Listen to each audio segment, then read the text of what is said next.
county, a couple of counties away. And they had pulled that up from some research they had done. And we actually went and cased the house. It was like, hey, man, do you know if they got any kids? And then one of the guys was like, I don't have any problem killing a commie kid. There's kids Jesus. in there. And you're like, okay. And you got guys that are hungry to actually murder. They're like, they'd gone to great lengths researching. Like, the plan, I'll fast forward to the end plan. Not Before you do, though, taking, I got a question for you. yeah, You're there go as ahead. a federal agent undercover. You're casing the house. What if they flip to, let's do this right now?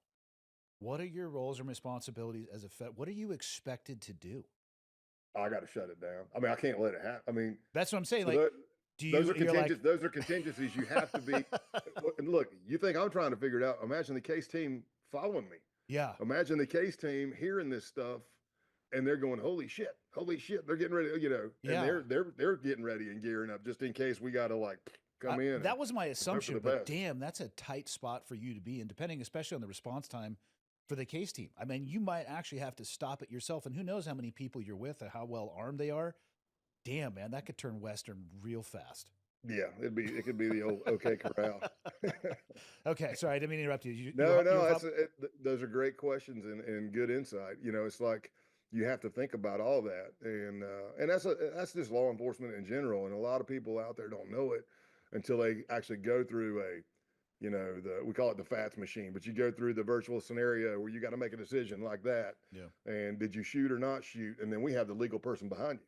So once that scenario is over, whether I ran force on force training, and you shoot now, okay, scenario is over. All right, everybody holster up, cool, mask off. All right, legal person. There's our attorney. Explain to them what you did, and we're going to find out if it meets our deadly force policy or not. That's the kind of stuff you got to make a decision in a split second, and you know that coming Yeah. from your background. But in the states versus war overseas, the rules are a little different, right? Yeah. Um, but so we're casing the place. I'm getting more information from them. We were actually able to slow that murder plot down because once I figured out that we were actually going to murder people, because everything was lining up as if we were going to be putting up flyers. These guys, these acceleration groups, huge with putting up flyers, stickering. They call it stickering, flyering, where they go up and you spray the glue, put save the race, join the base, save your race, join the base, and it's got a QR code. You hit that QR code, it takes you straight to BitChute video, Huh. to a video on BitChute of us recruiting, and it shows us training and shooting and all kinds of stuff like that. It's an interesting blend of analog and technology at the same time. Yeah, yeah. So we found out that there were some murder plots, and I was able to slow it down because my background, my story was that I was a site survey specialist. So I was able to point out to Luke, TMB, how little he had prepared to murder somebody when I compared it to what all he wrote out just for us to go put up flyers somewhere, the rules. And so they had fast forward. Luke had it down to where he wanted me in the house with him.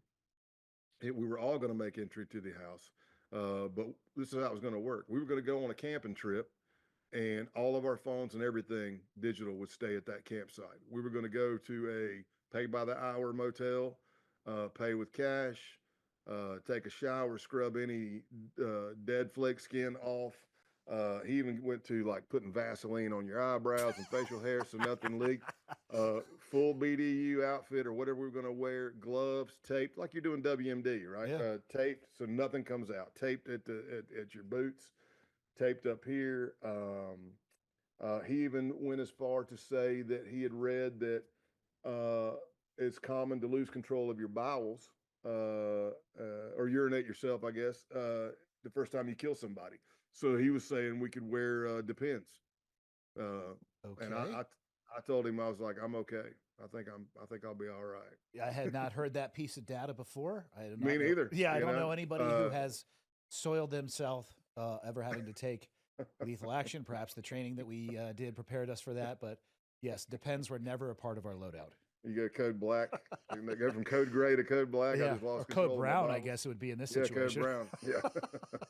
But so that was going there, and then one of the members, Helter Skelter, he he had to get a minor back surgery to get just the excess of a disc shaved. So the recovery's not that bad, but that bought us some time. Meanwhile, we find out from the Baltimore crew that cell up there, Virginia was going to have a huge gun rights rally. I guess the governor at that time in Virginia was pretty tight, strict on guns, and it was a big thing. It was going to be in January of 2020, COVID year, but COVID was already here. Nobody was calling it COVID yet, but um, we were going to do. They were going to. What their plan was is they were like, man, this could be the kickoff to the Boogaloo. You're going to have all these 3%er militia, anti-government types all armed. You're going to have these huge Second Amendment rally people, and then you're going to have even maybe like Black Lives Matter, Antifa showing up, stuff like that. And they were hoping that that might be the spark that sets that powder keg off.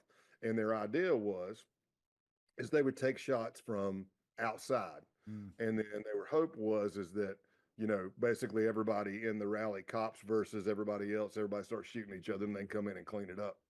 Um, but those two up in Baltimore, at least the main two, they were talking some crazy, crazy stuff. I mean, the guy, not a lot of these guys had jobs, which is also a red flag. You don't have a job, you don't have a car. You're 21 years old, you don't have a car, but you've got an arsenal in your closet. You're doing everybody was building their kit, building anything just to build their kit Yeah. for the Boogaloo. And then we go out and train. When does it Uh, become actionable for you guys? I mean, you're listening to you're hearing all this stuff. When can law enforcement actually step in?